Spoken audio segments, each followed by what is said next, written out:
તારીખ 9/9/1992 આકિંચન ધર્મ ઉપર પૂજ્યભાઈ શ્રી શશીભાઈનું ગ્વાલિયરમાં પ્રવચન. સળંગ પ્રવચન નંબર 29. मूल कैसेट में हमिंग है. अपनी भूमिका के अनुसार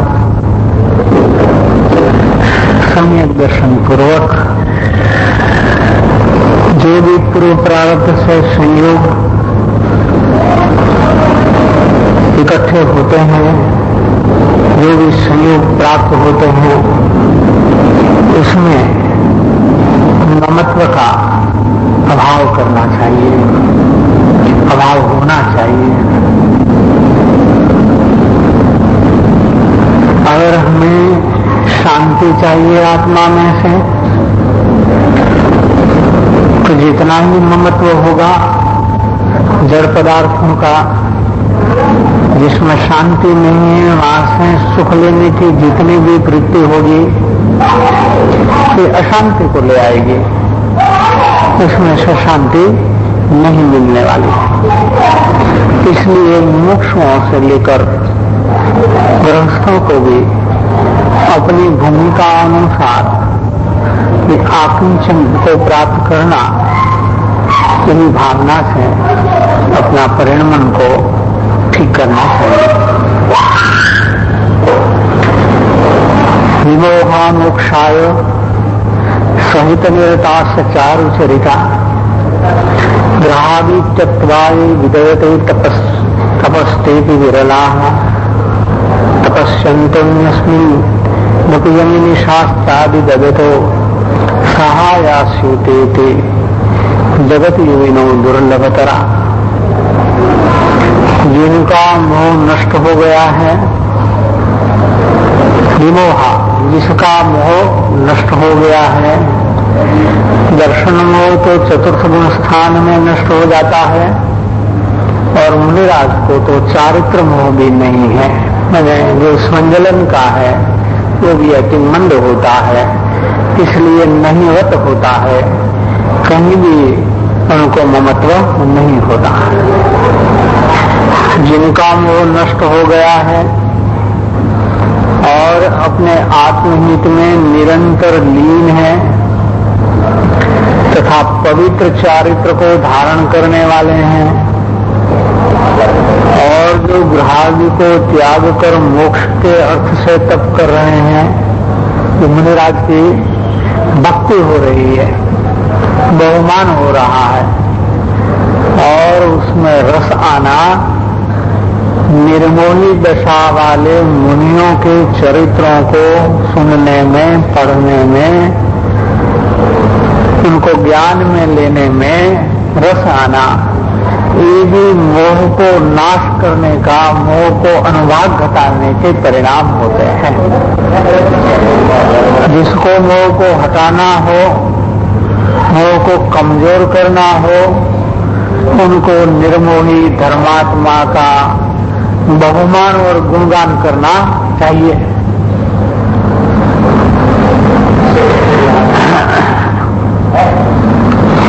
ऐसे ग्रहादि को त्याग कर मोक्ष के अर्थ, पुण्य के अर्थ नहीं लेकिन मोक्ष के अर्थ तप कर रहे हैं, मैंने अपने आत्मा में अधिक स्थिरता को प्राप्त कर रहे हैं, ऐसे मुनि विरले ही होते हैं.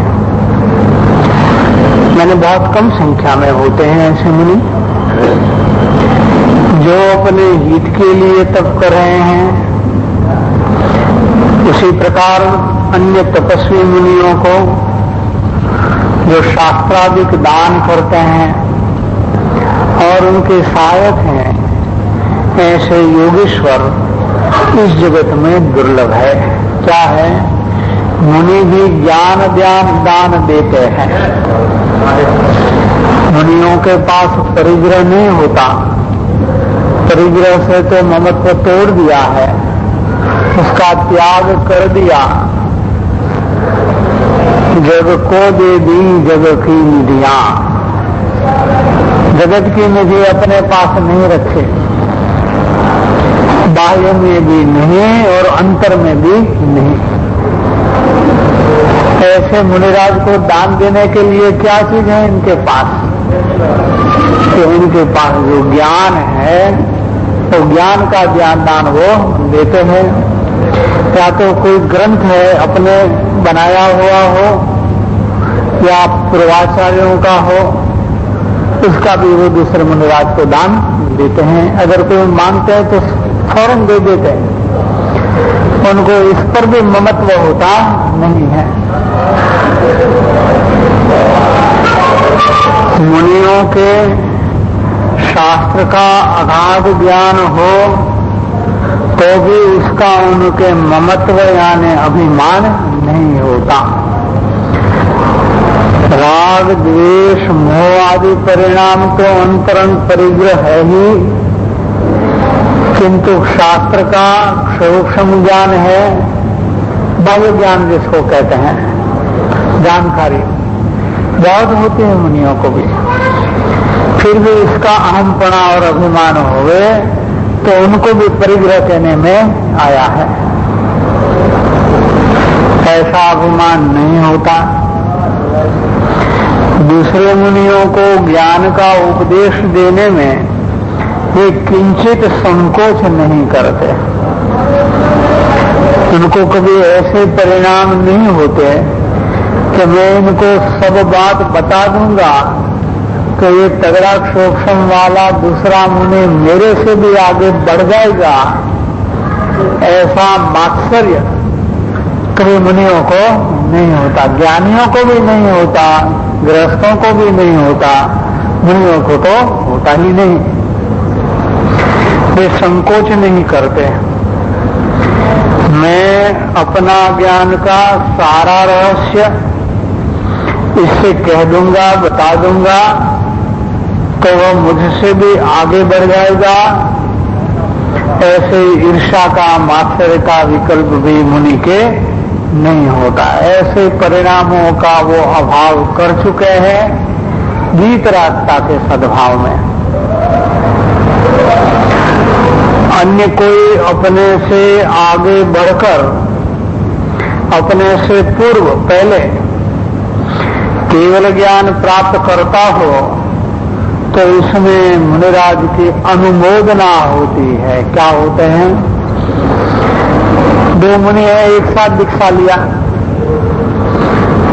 सप्तम गुण स्थान में आरूढ़ हुए और साथ में दीक्षा लेने वाला को किसी को केवल ज्ञान हो जाए और जो छदमस्त रहा है उनको प्रमोद होता है। गुणिशो प्रमोद, गुणवान के प्रति प्रमोद आता है, मेरे से आगे बढ़ गया, ऐसा नहीं होता। किसको ऐसा होता है तो यश नाम कर्म का उदय होने से प्रसिद्धि बहुत मिलती है, और जो पवित्रता में आगे बढ़े हुए हैं, ज्ञान में भी आगे हो और उसकी प्रसिद्धि नहीं भी हो, तो जिसको प्रसिद्धि नहीं है इसको प्रसिद्धि वाले के प्रति ईर्ष्या होना ये परिणाम ठीक नहीं है। उसमें तो अपनी प्रसिद्धि और मान की चाहना आ जाती है और ये दुर्गुण है। ऐसा मुनियों को कभी नहीं होता। वो प्रसिद्धि को चाहते नहीं, और चाहते तो जंगल में क्यों रहते? उनको तो लोगों के बीच में रहना ही नहीं है। संसारी जीव को तो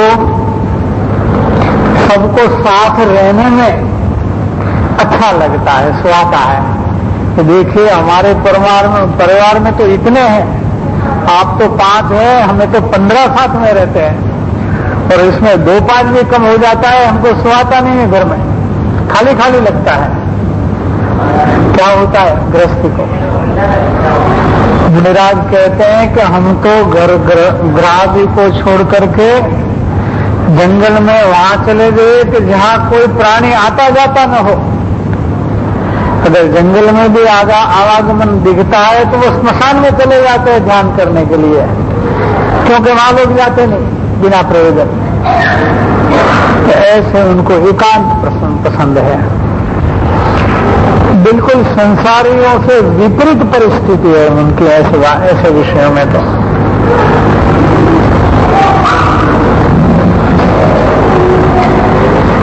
इस प्रकार सम्यक दृष्टि गृहस्थों को भी ज्ञान चारित्र आदि गुणों में जो अपने से आगे बढ़ा हो, गुणवान हो, उसके प्रति अनुमोदना और बहुमान होता है।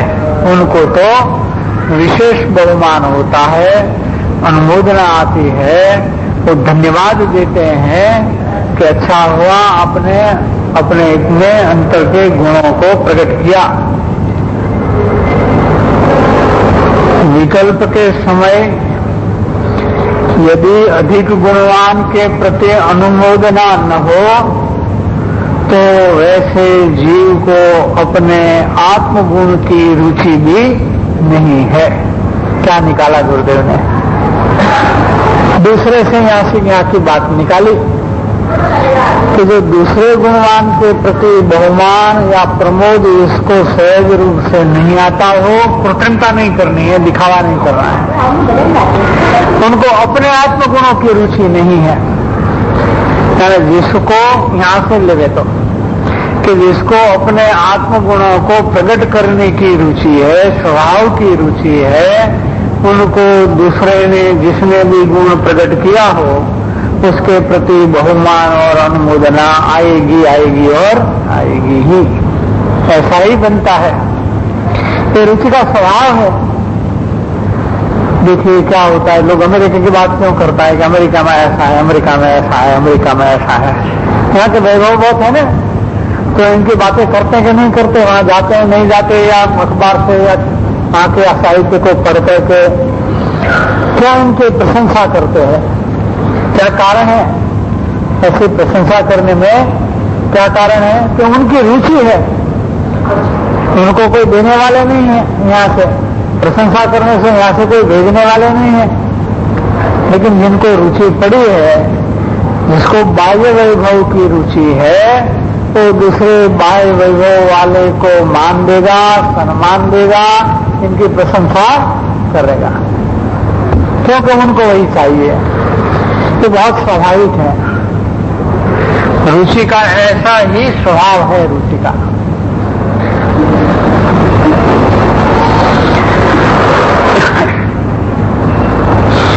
मुनिजन अंतरंग में किंचित भी छिपाए बिना सरलता से, उनको तो बहुत सरलता होती है, सरलता से पात्र जीव को सर्व रहस्य का उपदेश करते हैं। ज्ञानी को, मुनि को ऐसा होता है कि अगर कोई पात्र जीव इनके सामने आता है ज्ञानार्जन के लिए, जिज्ञासा जी आता है, सही जिज्ञासा वाला आता है, तो अपने हृदय का पूरा रहस्य उनको देता है, कलेजा निकाल करके दे देता है। उनको ऐसा कभी नहीं लगता कि मैं मेरा रहस्य बात क्यों बताऊं, ऐसा कभी होता नहीं। ये असरलता के परिणाम है। ज्ञान दशा में और मुनि दशा में ऐसी असरलता नहीं होती।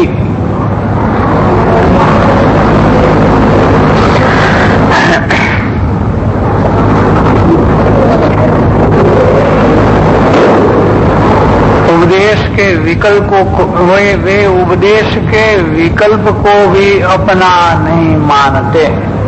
शरीर को तो अपना नहीं मानते, लेकिन विकल्प में जो राग है, रागांश को भी अपना नहीं मानते। जिनके शरीर का और विकल्प का ममत्व नहीं है, अपना शरीर का भी ममत्व नहीं है, तथा आहार एवं उपदेश आदि के विकल्प को तोड़कर वितराग स्वभाव में स्थित है, ऐसे उत्तम आकिंचन धर्म में रत मुनिगण इस संसार में धन्य है।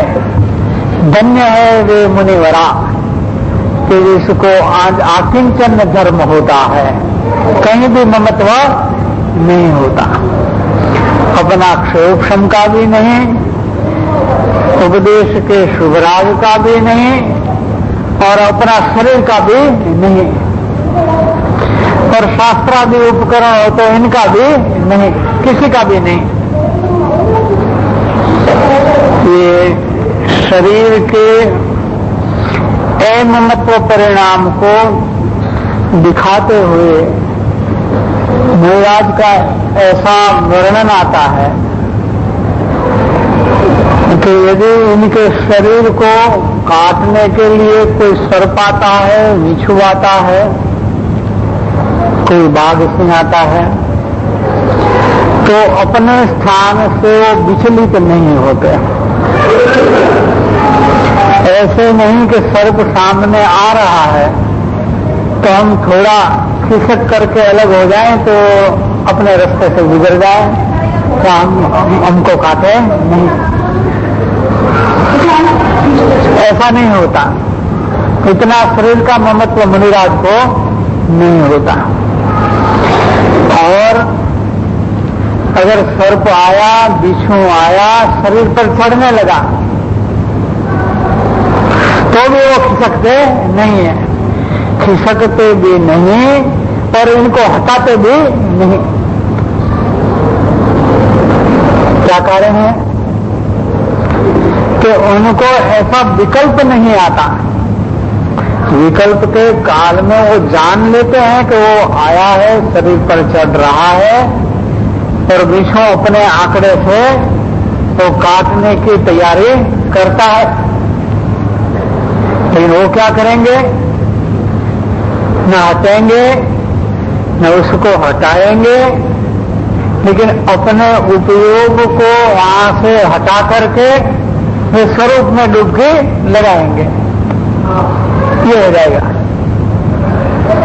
कि निर्विकल्प शुद्धोपयोग में लीन हो, सप्तम गुण स्थान में चले जाते हैं। और काटता भी है बिच्छू, सर्प भी काटता है, तो भी वो अपने परिणमन में से, स्वभाव में से विचलित नहीं होते। वेदना होती है, जानते ही फिर लीनता कर लेते हैं। विकल्प में आते हैं तो वेदना का ज्ञान होता है, वेदना का पर रूप से ज्ञान होता है, मेरे में वेदना है ऐसा ज्ञान नहीं होता। मेरे में हो रही ऐसा ज्ञान अनुभव नहीं करते, जानते हैं और स्वरूप में लीन हो जाते हैं। ऐसे इनकी परिणति में सहज वितराग दशा का वृद्धिगत होना, ऐसी एक परिणति सहज हो गई है, बन गई है। ऐसे मुनिवरों को कहते हैं कि ये धन्य है मुनि ऐसे कि जिनको अपना शरीर का भी ममत्व नहीं होता।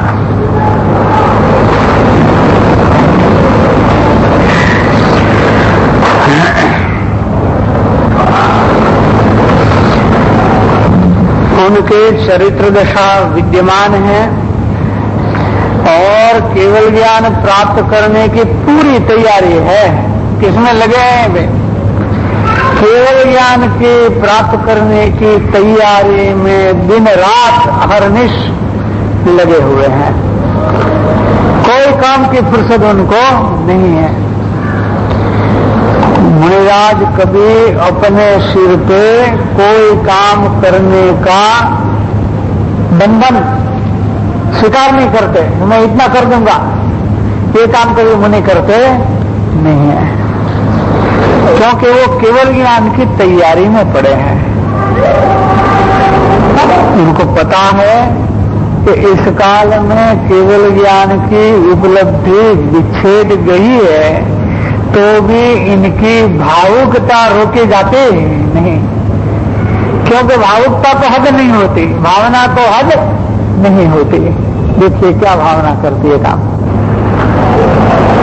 ज्ञान है उनको, आगम का ज्ञान है, ये पंचम काल है। पंचम काल में इस क्षेत्र में, इस काल में जिसने जन्म लिया वो केवल ज्ञान को प्राप्त नहीं होगा, सातवें गुण स्थान से आगे नहीं जाता। तो भी उनकी तैयारी केवल ज्ञान की है, उनका पुरुषार्थ केवल ज्ञान के लिए है। वो अपना समय और शक्ति कहीं और जगह बर्बाद नहीं करते। ऐसे केवल ज्ञान प्राप्त करने की पूरी तैयारी है। 12 अंग का ज्ञान हो तो भी उसमें आसक्ति नहीं है, कि लब्धि से पैदा हो जाता है। मुनिराज को ये 12 अंग का ज्ञान कुछ पढ़ने से नहीं आता, वो तो इतना विस्तार वाला है कि पढ़ने जाए तो किसी का आयुष्य उतनी मर्यादा में मनुष्य का नहीं होता, लेकिन इनको अंतर्लीनता में लब्धियां प्राप्त होती है, उसमें 12 अंग की लब्धि भी हो जाती है, तो भी इसकी आसक्ति नहीं, उसका ममत्व नहीं है, उसका अभिमान नहीं है, उसका अहंकार नहीं है। कभी किसी समय किंचित उपदेश आदि की वृत्ति उठती है, कोई धर्मलोभी जीवों को देख करके, क्या सबको देख करके नहीं, ज्यादा संख्या होती है इसलिए नहीं, राजा महाराजा सेठ साहूकार आए हैं इसलिए नहीं, क्या? क्योंकि उसको कोई लेना देना नहीं है। ये तो कहते हैं कि जो धर्मलोभी होते हैं, योग्यतावान होते हैं, उनको देख करके कभी उनको उपदेश की वृत्ति भी उठती है। उसे छोड़कर, ऐसी वृत्ति को उसको भी छोड़कर स्वभाव में एकदम संपूर्ण स्थिरता द्वारा केवल ज्ञान प्रकट करने के कामी है, इच्छुक है, ऐसे मुनिजन दुर्लभ है। ऐसे मुनिजन इस संसार में उसका दर्शन होना ही दुर्लभ है, बहुत कम संख्या में ऐसे होते हैं। ऐसे मुनिजन दुर्लभ है। उपदेश आदि में किसी उच्च बात को अथवा महिमावंत न्याय को मुनि कभी छिपाते नहीं है कि बड़ी बहुत ऊंची बात है, मुझे अपने में रख लेनी है, ये रहस्यभूत बात है, किसी को नहीं देनी है, ऐसा होता नहीं। ये व्यापार में होता है, दुकानदारी में होता है कि कोई रहस्य को पकड़ लेता है तो अपना कंपटीशन में आ जाएगा, ठीक है ना? हाँ, लेकिन इनको तो संसार की दुकान बंद कर दी है। क्या? मुनिराज ने तो सारे संसार की दुकान बंद करके केवल ज्ञान के प्रति वो चलने लगे हैं, उनको कभी कोई छिपाने का भाव नहीं आता।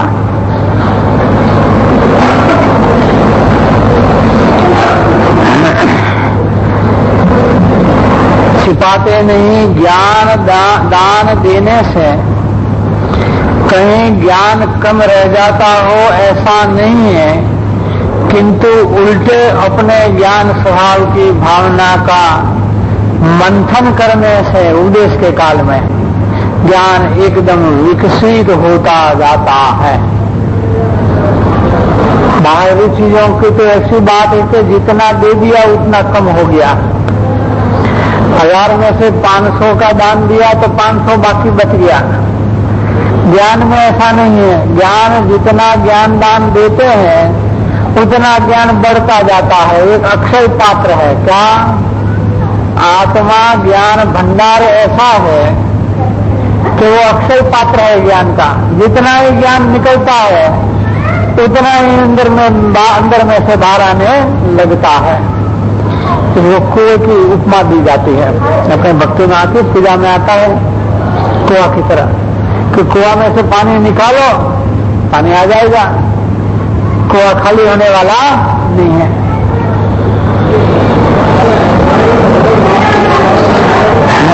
ऐसे ज्ञान तो स्वभाव की भावना और मंथन के कारण और विकसित होता जाता है। जितना ज्ञान देते हैं ज्ञानी मुनि, ऐसा उनका ज्ञान और प्रकट होता जाता है, विकसित होता जाता है। लोक व्यवहार में भी जिसे अपने पुण्य का विश्वास होता है, वो जीव दान में, लक्ष्मी आदि खर्च करने में सहज में ही उदार होता है। क्या कहते हैं? यहाँ पर तो गुरुदेव ने एक दूसरी बात लिया है कि संसार में भी एक ऐसी भीतर में विश्वास की एक परिणति होती है कि जिसको अपने पुण्य पर विश्वास है तो गृहस्थ धर्मादिक में पैसे खर्चने में कभी हिचकिचाते नहीं है। उनको कभी ऐसा नहीं लगता कि मैं बहुत दान दे दूंगा, धर्म के कार्य में ज्यादा पैसा खर्च करूंगा तो मेरे पास कम रह जाएंगे और कम रहने से मेरी अनुकूलता कम हो जाएगी, प्रतिकूलताएं बढ़ जाएगी। ऐसा अविश्वास जिसको जो पुण्यवंत है उसको नहीं आता। उनको ऐसा लगता है कि हम तो देते रहो, हमारा पुण्य इतना है कि आते रहेंगे, इसलिए हमें कोई देने में हिचकिचाहट नहीं है। ऐसा सहज होता है, पुण्यवंत को ऐसा सहज परिणाम होता है। तो फिर ज्ञानी को तो भीतर में ज्ञान भंडार, अनंत ज्ञान का भंडार देखा है, उनको तो इसमें कोई संकुचित वृत्ति आती ही नहीं कि हम ज्ञान दे देंगे तो हमारा ज्ञान कम में कमी हो जाएगी, ये तो सवाल ही पैदा नहीं होता।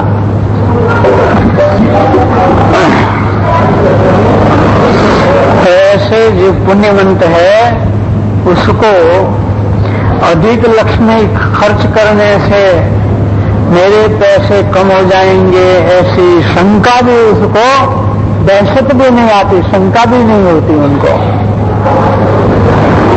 वो गिनती नहीं करते, पीछे कितना रह गया, उतना दे दिया तो पीछे कितना रह गया इसकी गिनती वो करने वाले नहीं है।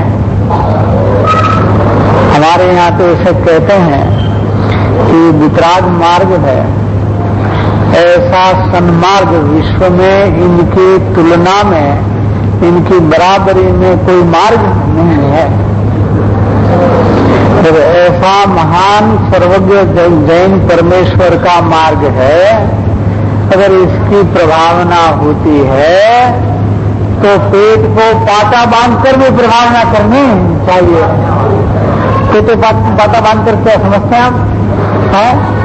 हमारे गुजराती में वो कहावत है, आपके यहाँ कुछ और होगी।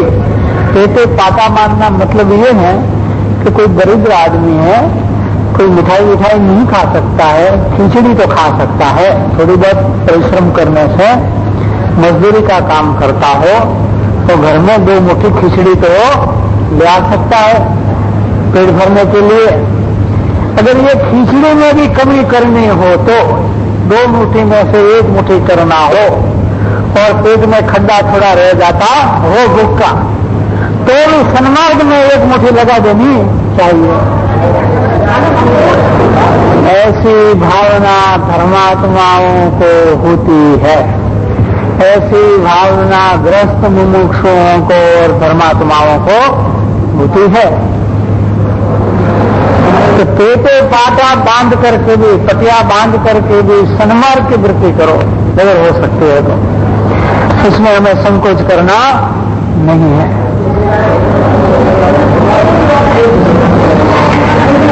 ये मार्ग प्रभावना की मार्ग भक्ति है, उसमें क्या है, उसको मार्ग भक्ति कहते हैं।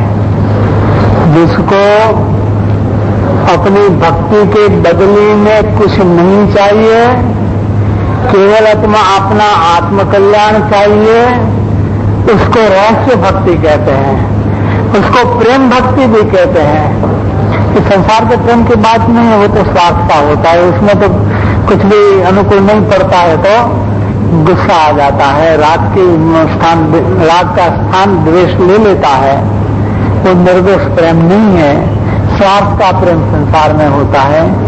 जो सही प्रेम होता है वो तो समर्पण करता है, वो कुछ मांगता नहीं है। तो उसको प्रेम भक्ति भी कहते हैं और उसको रहस्य भक्ति भी कहते हैं। इसका रहस्य वो है कि उसको कुछ नहीं चाहिए सिवा अपना आत्मकल्याण। तो उसमें उसका दर्शन मोह है, वो अवश्य अनुभाग उसका घट जाता है। तो उस भीतर में ऐसा कोई रहस्यभूत लाभ होता है, इसलिए उसको रहस्य भक्ति कहने में आई है। कहते हैं यहाँ पर कि ऐसे उसको शंका नहीं होती कि मेरे पैसे कम हो जाएंगे, वैसे ही लोकोत्तर मुनिवरों को भी अपने पुरुषार्थ की प्रतीति है कि मेरे ज्ञान का विकास रुकने वाला नहीं है। मैं अल्पकाल में केवल ज्ञान लूंगा, मेरा ज्ञान में अभी कमी होने वाली नहीं है, ऐसा विश्वास उनको होता है। अपने स्वभाव के आश्रय से मेरे ज्ञान की वृद्धि ही है, तो प्रगट रूप से को शास्त्र ज्ञान देने में किंचित भी हिचकिचाहट नहीं करते, थोड़ी भी हिचकिचाहट को नहीं करते।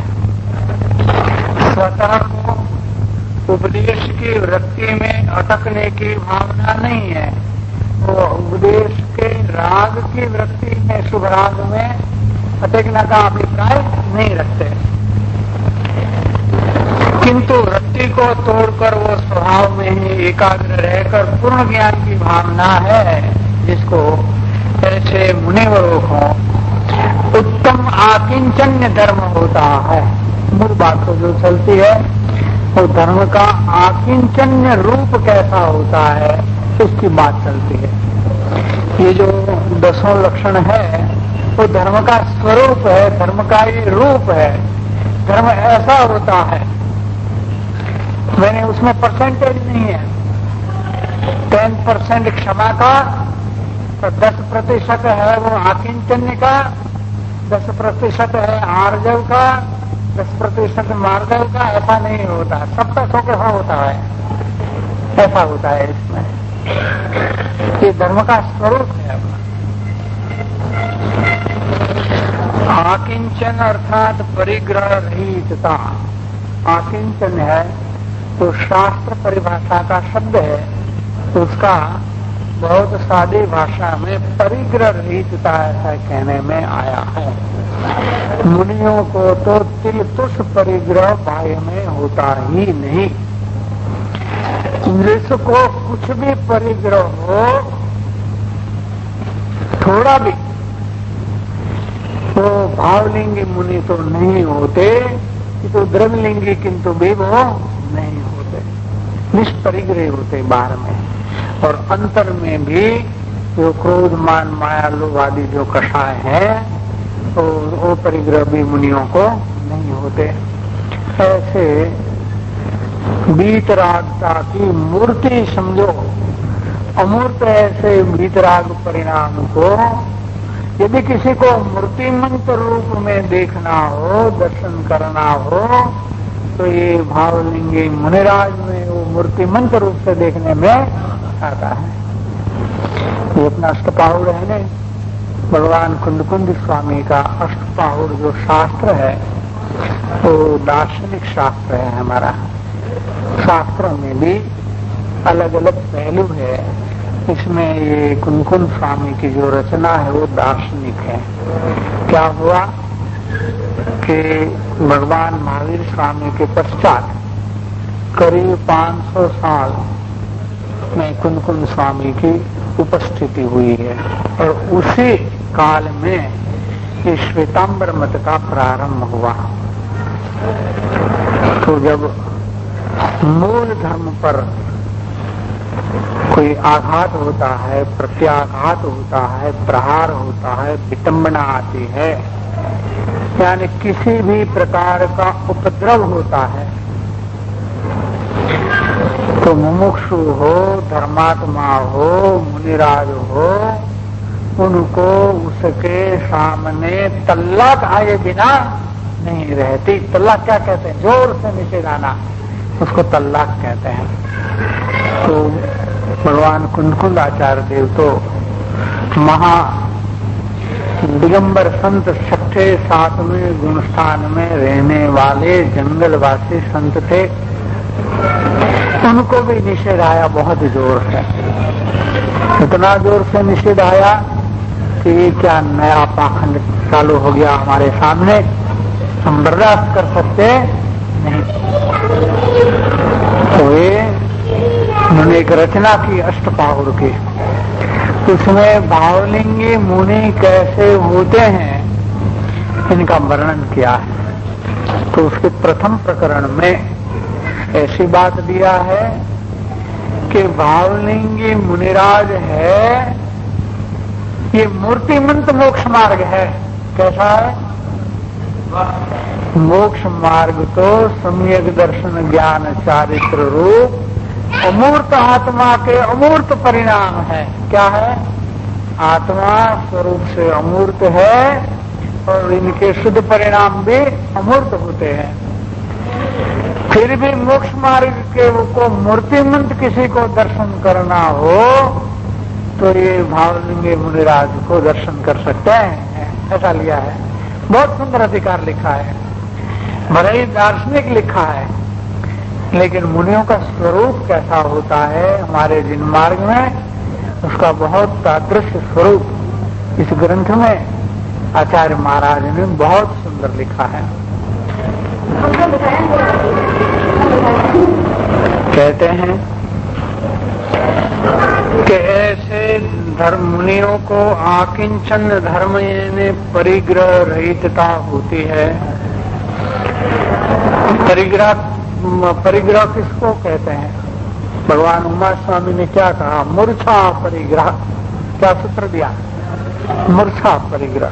ममत्व में इतना तीव्र ममत्व परद्रव्य के प्रति, देहादि के प्रति जीव को हो जाता है कि वो अपने आप के स्वरूप को भूल जाता है, मूर्छित हो जाता है। जैसे कोई तो उसको सुध नहीं रहती, वैसे स्वरूप की सुध जिसको नहीं रहती उसको मूर्छा नामक परिग्रह है। ऐसा ममत्व अपने आत्मा को दुख पहुंचाने के लिए होता है। अगर हमें हमारी आत्मा को दुख नहीं पहुंचाना है तो इस मूर्छा को हमें हटा देना चाहिए। ये ममता ही मूर्छा ही परिग्रह है। ममता रहित वीतराग भाव सो उत्तम आकिंचन धर्म है। वेद ज्ञान द्वारा, देखो क्या कहते हैं गुरुदेव, वेद ज्ञान द्वारा मैंने अपने से भिन्न है अपना आत्म स्वभाव, वहीं अपनत्व समाप्त हो जाना चाहिए। क्या? वेद ज्ञान में तो जो अपना स्वरूप है, अपना मूल तत्व है आत्म स्वभाव, वहां अपना अस्तित्व समाप्त हो जाना चाहिए। इसके अलावा जो भी कुछ है वो पर है, उससे भिन्न स्वभाव का अपना अनुभव करना, ऐसा वेद ज्ञान द्वारा पर से भिन्न स्वभाव को जाने बिना पर के ऊपर का ममत्व दूर नहीं होता। भिन्नता का ज्ञान बिना पर का ममत्व छूटता नहीं। क्या कहने का अभिप्राय है कि कहीं लोग इस विधि को नहीं समझते हैं कि ममत्व यहाँ से छोड़ना है। यहाँ तो ममत्व वैसा का वैसा रह जाता है, वेद ज्ञान चलता नहीं है और बाह्य पदार्थ का त्याग कर देता है। तो भीतर में तो रस रह गया, ममत्व का रस रह गया, और बाहर में त्याग कर दिया तो वृत्ति को तो दमन करेगा। त्याग करने से वृत्ति को तो हठ से भी दमन करेगा, लेकिन अंदर भीतर में रोग है।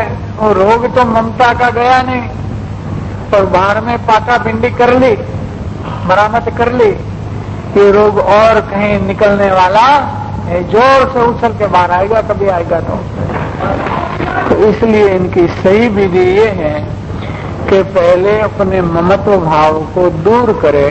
साथ ही जब ममता ही नहीं रहेगी तो ये परिग्रह की वृत्ति शांत हो जाने से परिग्रह की जो प्रवृत्ति है वो प्रवृत्ति भी सहज ही शांत हो जाएगी। ऐसे वेद ज्ञान द्वारा पर से भिन्न स्वभाव को जाने बिना जो ऊपर का ममत्व, जो पर के ऊपर का ममत्व है वो दूर ही नहीं होता, और दूर नहीं होता तो उसका जो त्याग है वो सफलता को प्राप्त नहीं होता। और फिर भी त्याग करते हैं तो ऐसे त्याग को धर्म कहने में नहीं आता। त्याग धर्म है कि नहीं है? कि त्याग पर पदार्थ का जो है वो ममत्व के अभाव में धर्म के उपचार को प्राप्त होता है। अगर उस पर ममत्व नहीं छूटा और त्याग किया तो वो त्याग सच्चा त्याग नहीं होता। कुछ लोग तर्क करते हैं कि भाई त्याग किया तो सही ने, उतना तो किया ने, तो ऐसा अनुमोदन करना चाहिए नहीं, क्योंकि इसमें विधि की भूल है। क्या भूल है? विधि की भूल है। जिस विधि से धर्म होता है, हमारे जिनेन्द्र परमात्मा ने जिस विधि से धर्म किया है उन्हीं के मार्ग पर हमें चलना है। हमारा घर का मार्ग निकालना नहीं है। वो मार्ग नहीं है किंतु उन मार्ग हो जाता है, मार्ग रहता नहीं। इसलिए हमें ये बात को ध्यान में रखनी चाहिए कि त्याग कैसे होता है। क्योंकि लोग त्याग में जैसे कोई भाषा में चक्कर खाते हैं, वैसे कई लोग त्याग में भी चक्कर खा जाते हैं। तो ऐसा नहीं होना चाहिए। कि धर्म का विषय है कि बहुत बहुत समझदारी का विषय है, कोई ऊपर ऊपर चलने की चीज नहीं है। ऐसे यहाँ पर आकिंचन धर्म का जो विषय है तो अपने समय की मर्यादा